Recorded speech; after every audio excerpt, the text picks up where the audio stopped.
Salam, hər vaxtınız xeyir olsun, hörmətli izləyicilər, əziz şagirdlər. Möhtəşəm bir izahlar, möhtəşəm PDF-lər davam edir. Bütün mövzularım illər üzrə, son 5 ildə düşən bütün mövzular üzrə, yəni 90% mövzular üzrə sınaq qəbulları paylaşdım, yəni buraxılışa düşən sualları paylaşdım. Ayrı-ayrı, bir də xatırladıram, ayrı-ayrı mövzular üzrə. Həm Telegramda, həm WhatsAppda var.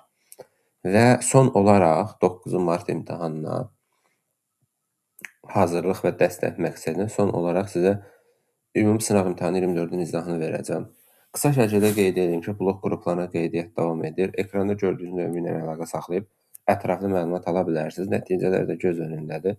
Yəni artıq şərhə mənzə ehtiyac yoxdur. Bizim şagirdlərimizin keçən ilki nəticələri və mənim öz nəticələrim. Yəni siz hər şeyi görürsünüz, hər şey aydındır.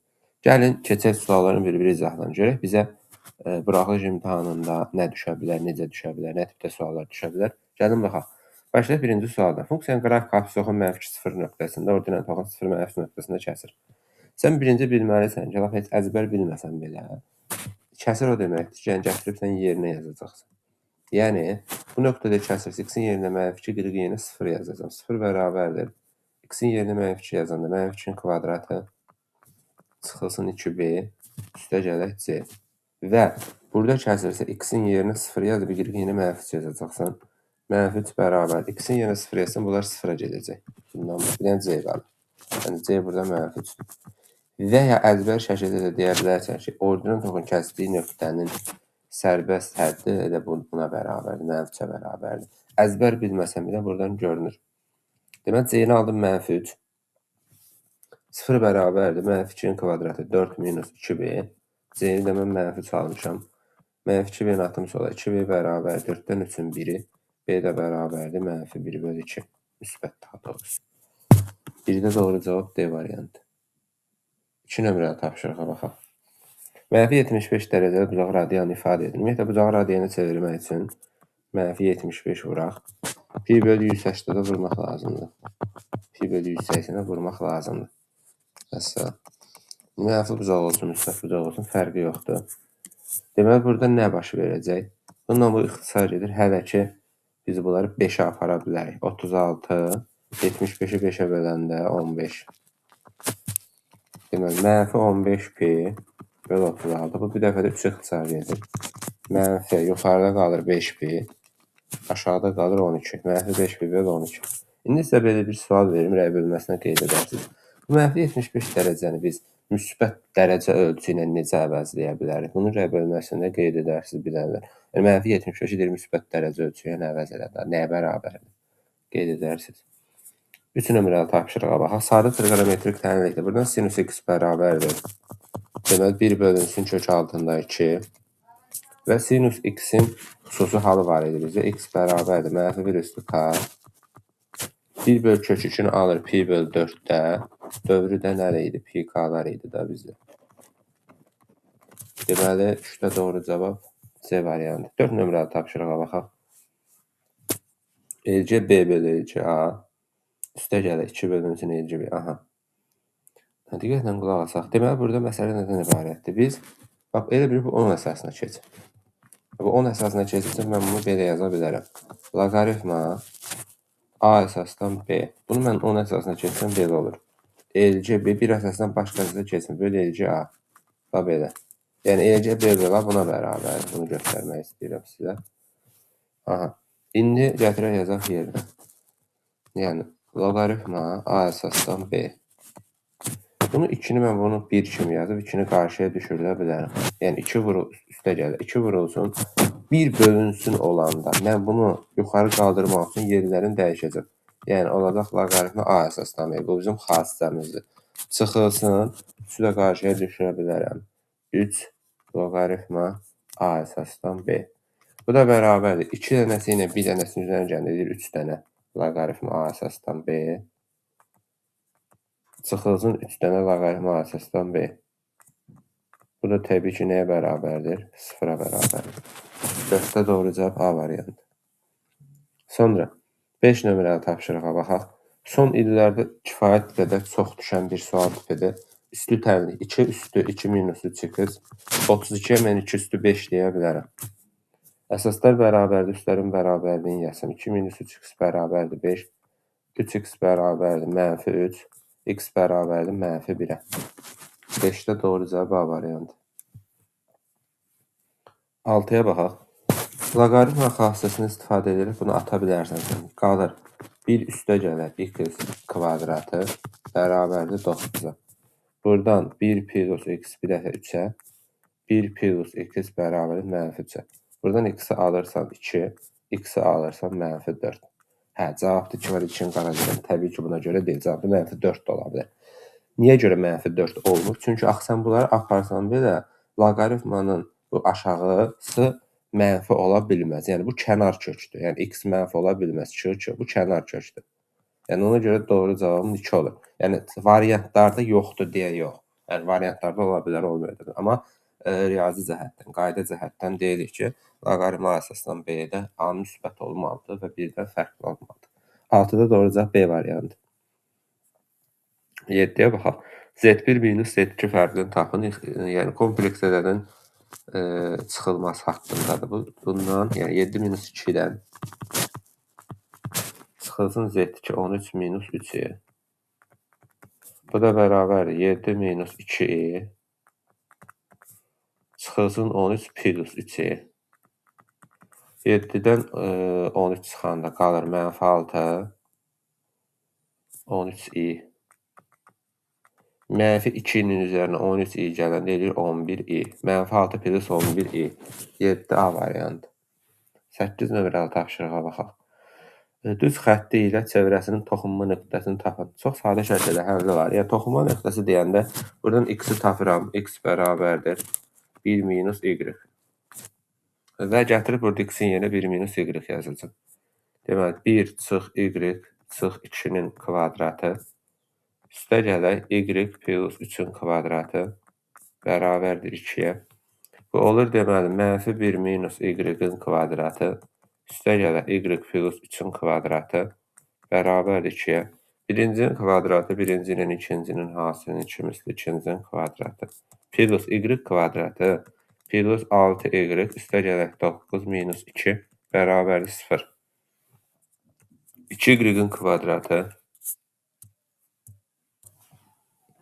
deməli 2y-in kvadratı 6y üstə gələk 2y plus 8y 1-in üstünə 9, 10, 10-dan 2-nin 8-i bərabərdir 0. Hər tərəfini 2-yə böləcəm. Y kvadrat plus 4y minus 4 bərabərdir 0. Bu da bizə düsturdur da. Bu da bizə düsturdur. Bu da bizə y üstə gələk. Yol müsbət olur. Y plus 2-nin çöldən kvadratı bərabərdir 0. Y plus 2 bərabərdir 0. Y bərabərdir -2. Deməli, y-im oldu -2. Gətirim yerinə yazdım. X bərabərdir 1 minus -2. Bu da bərabərdir 1 plus 2, 3. Deməli, toxunma nöqtəsi x-im 3-dür. Y-im də -2-dir. 3 -2. Elə cavab varmı? 8-ə doğru cavab variantı. 9 nömrəli tapşırığa baxaq. Y z müstəvisi üzərindədir. Hansı müstəvinin üzərindədirsə, təbii ki, digəri 0 olmalıdır da. Yəni, hansı müstəvinin adını çəkirsə, o qalır, o birilər 0-a çevrilir. Y z müstəvisinin x-i 0 olmalıdır. Bunun x-i 0-dır. D variantı. 10 nömrəli tapşırıq var. Müstəvi xaricində nöqtədən müstəviyə, müstəvi xaricində nöqtədən müstəviyə,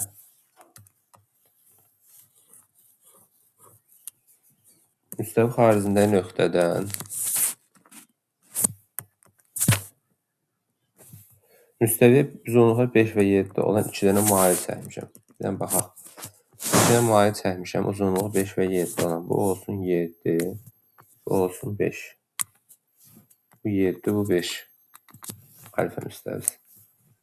Kiçik mailin müstəvi üzərindəki proyeksiyası. 5-in müstəvi üzərindəki proyeksiyasını tapanda mən müstəviyə perpendikulär indirməliyəm. 3. Yəni, A nöqtəsindən, müstəvi xaricində nöqtədən mən müstəviyə perpendikulär indirməliyəm ki, mən o proyeksiyasını tapım. Böyük mailin proyeksiyasını istəyir. Yəni, buranı istəyir. 5 3-dürsə, bura olur 4. Çünki 3, 4, 5 Pifaqor ədədlərdir. Hipotenuzum 5-dir. Bir katetim üstü, o biri katetim 4-dür. Və eyni zamanda burada da bir 90 dərəcə var da bizdə.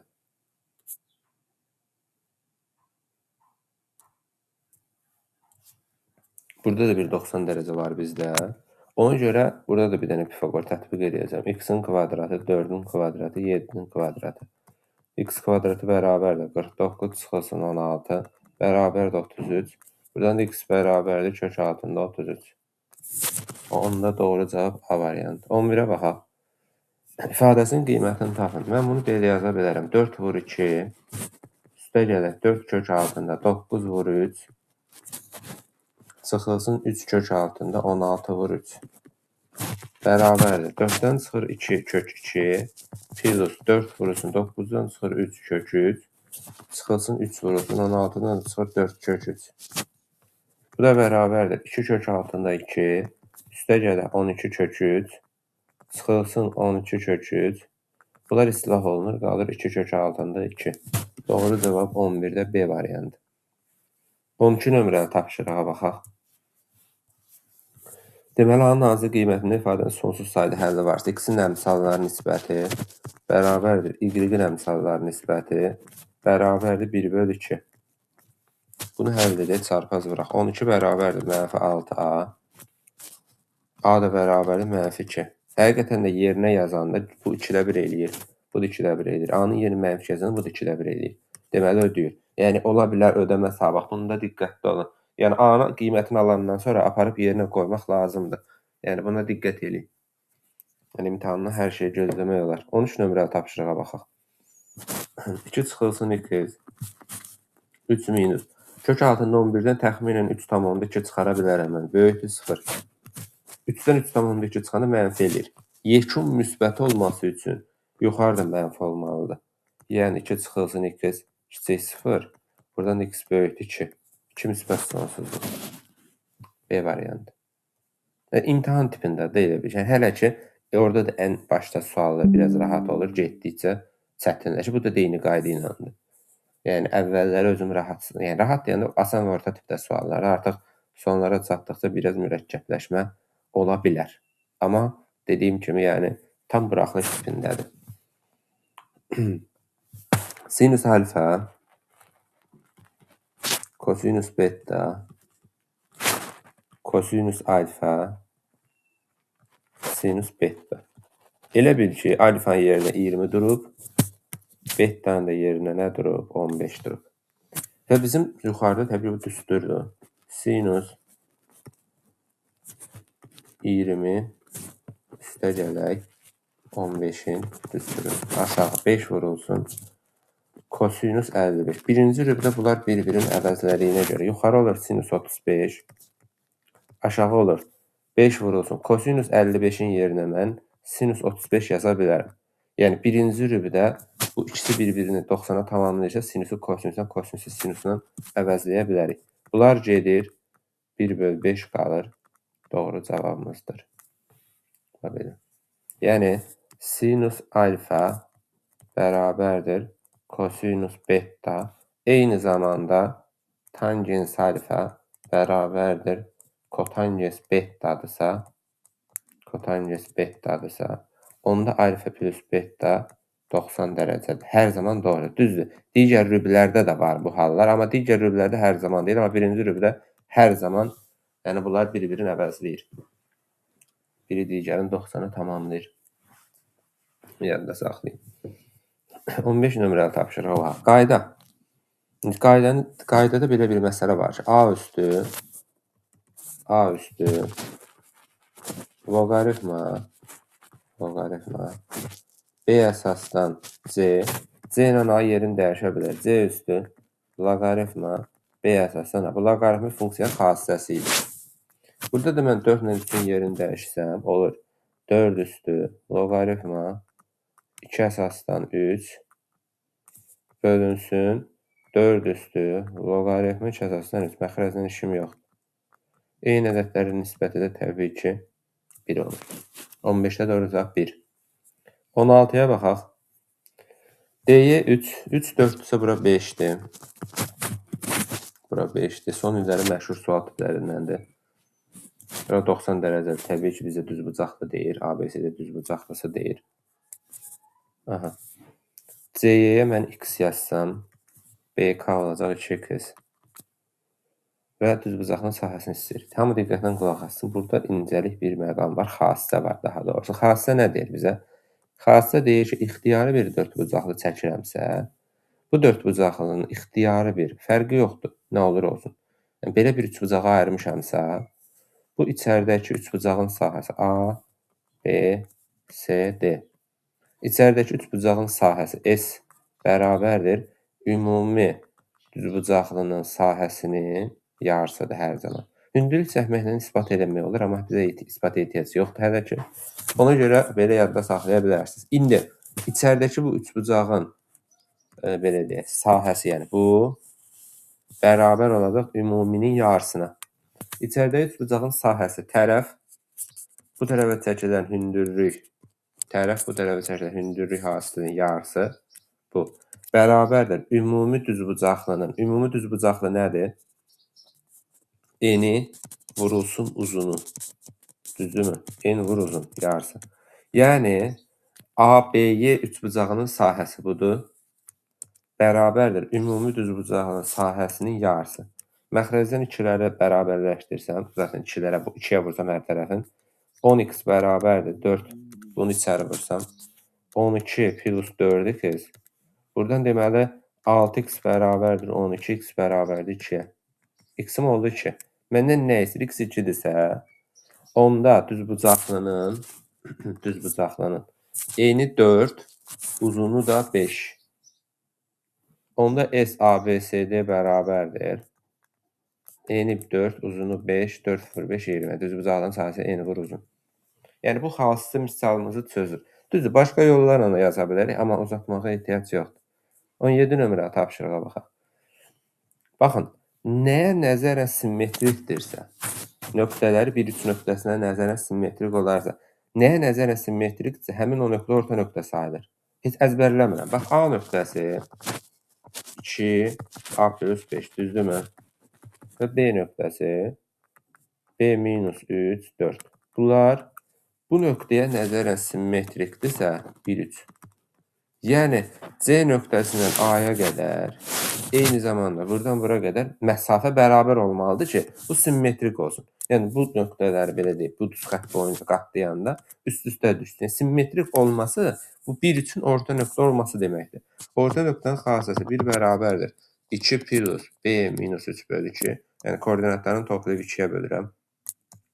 Buradan deməli, çarpaz vursam 2 plus B minus 3 bərabərdir 2. B çıx 1 bərabərdir 2. B bərabərdir 3-ə. Sonra, eyni qayda bu tərəfə də aiddir. Eyni qaydanı mən buradan da yaza bilərəm. Deməli, 3 bərabərdir. Orta nöqtə A plus 5 üstə gələk 4 bölü 2. Çarpaz vursam A plus 5 plus 4 bərabərdir 6. A plus 9 bərabərdir 6. A bərabərdir -3. Deməli, A olur -3, B olur 3. Bu bizim doğru cavabımızdır. Belə.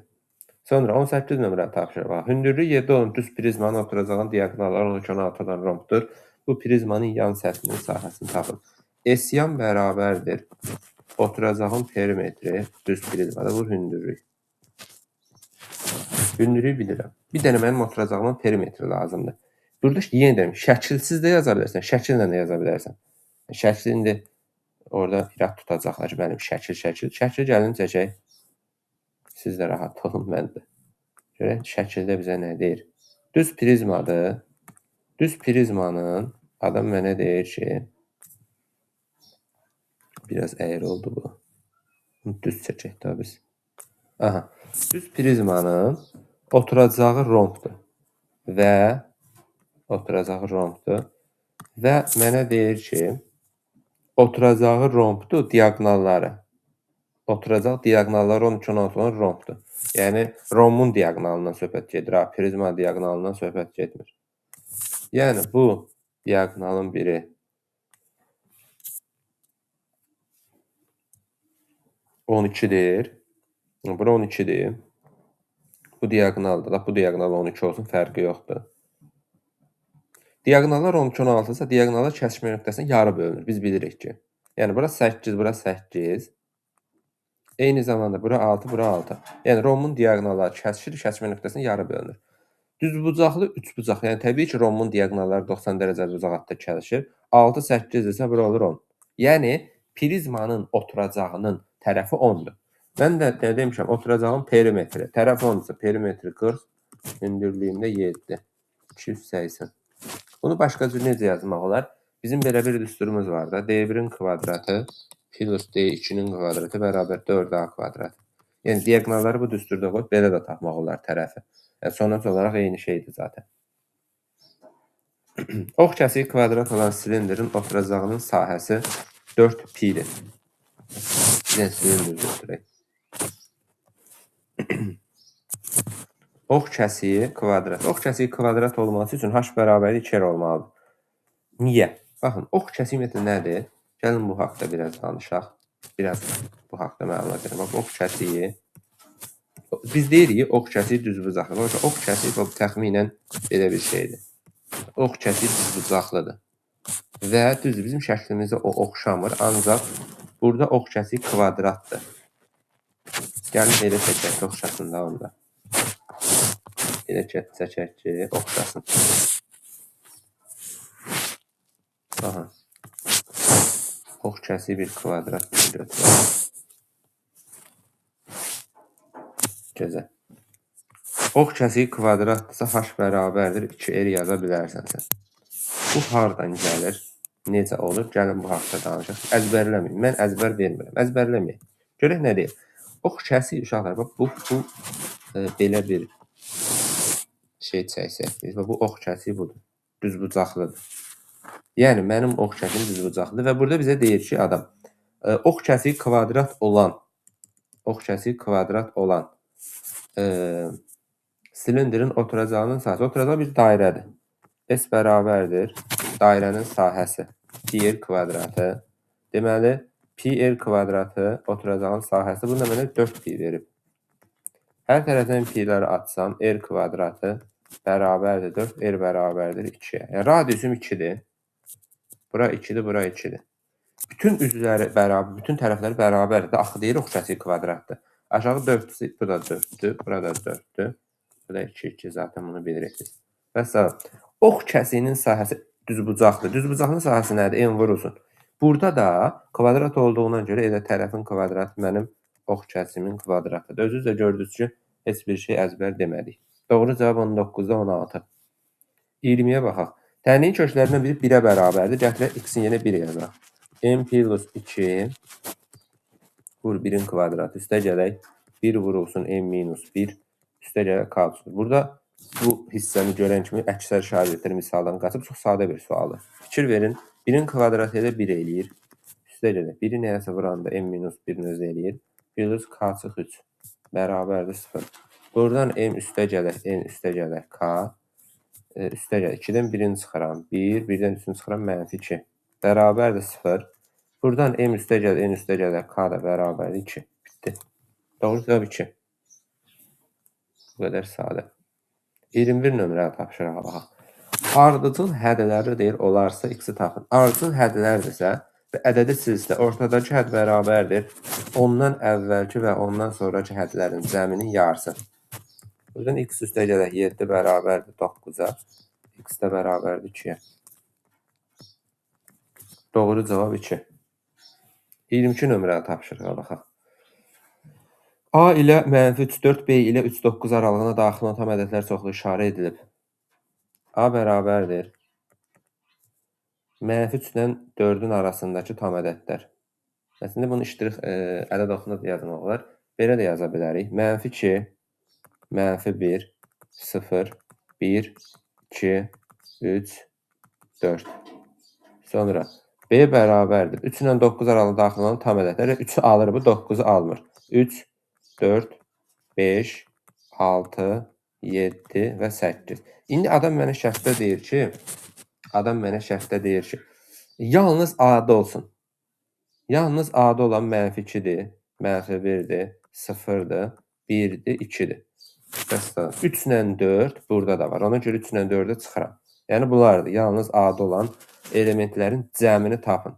-2, -1, 0, 1, 2. -2 ilə -2, 0, -1 ilə -1, 0. Ümumiyyətlə bunların hansı sıfıra gedir? Lap belə də baxa bilərik. -2, -1, -3, üstə gələ 0 plus 3 da bərabərdir 0-a. 22 doğru cavab 0. 23 nömrəli tapşırığa baxaq. ABC üçbucağında AB BD-yə bərabərdir. AB BD-yə bərabərdir. DAC, bura bir əlifə yazsam. ABC-yə, ABC, bura bərabərdir. Belə. Bucaq C21-dir. Üçbucağın bir xarici bucaq qonşu olmayan iki daxilin cəmidir. 21 plus alfa. Bərabər yanlılığa görə oturacağa bitişik bucaqlar da bərabərdir. 21 plus alfa.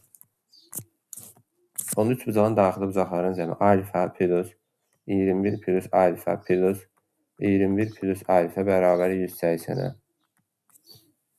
Buradan 3 alfa üstə gələk 42 bərabərdir 180-ə. 3 alfa bərabərdir 8, 3, 1. Düz oldu mu? Alfa da bərabərdir. Demək 4 dəfə üçün 12, 13, 6, 46. Bizə nə istəyirdi? B, A, D-ni istəyirdi. BAD bizdə 21 plus alfadır. Bərabərdir 21 plus 46. Bu da bərabərdir 67. Doğru cavabdır. Sonra 24 nömrəli tapşırığa baxaq. O nöqtəsi çevirən mərkəzi BD toxunandır. ABD 100. 110 daha doğrusu. Deməli. Bura biz bilirik ki 90 dərəcədir. Çünki radius toxunana perpendikulyardır. Özü mənə deyir ki BD toxunandır. Bura 90 dərəcədir.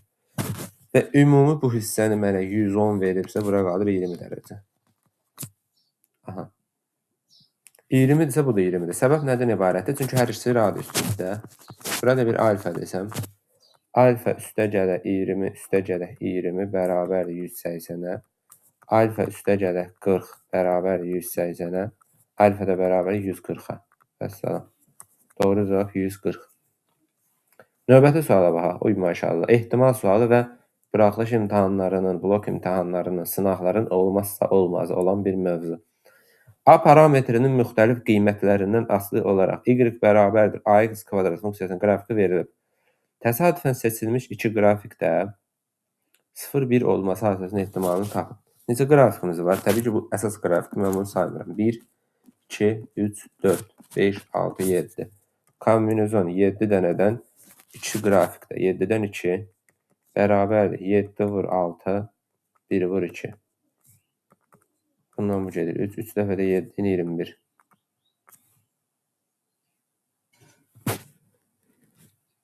Biz funksiyanın ax kvadrat budur. 0,1 olması hadisəsinin ehtimalı.